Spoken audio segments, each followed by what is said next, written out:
Скопското обвинителство отвори предмет по наводите на градоначалничката на град Скопје Данела Арсовска за незаконски легализации на дивоградби во општина Чаир, откако таа пред 2 дена достави документи за кои тврди дека се доказ и најави дека ќе однесе документи за уште 150 вакви предмети. Градоначалничката на Скопје Данела Арсовска беше сослушана во основното јавно обвинителство Скопје во врска со нејзините сознанија околу наводни дивоградби во Чаир и достави определена документација.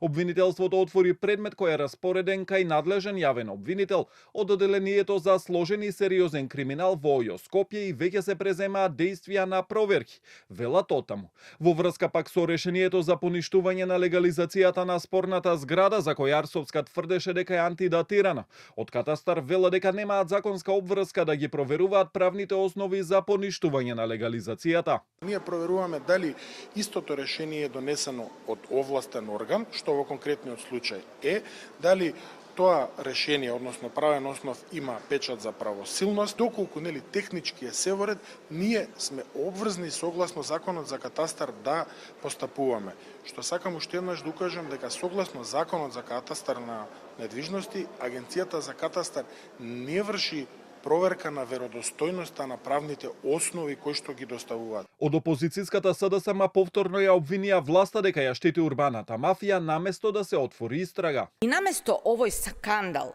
да биде предмет на итна истрага, санкции и одговорност, власта ја штити урбаната мафија. Се издавале фалсификат решенија, се правеле згради каде што требало да има улици. Со еден збор, тотален хаос. И наместо акција на институциите, Мицкоски зборува за дестабилизација. Арсовска и денеска на социјалните мрежи го прозва премиерот Мицкоски дека го штити градоначалникот на Чаир Висар Ганију, а најави дека јавно ќе ги објави сите документи кои се доставени до институциите и обвинителството. Таа тврдеше и дека добивала закани по живот и била следена, а од МВР рекоа дека пријава немале, а за лицата кои ја следеле се преземаат мерки за нивно пронаоѓање.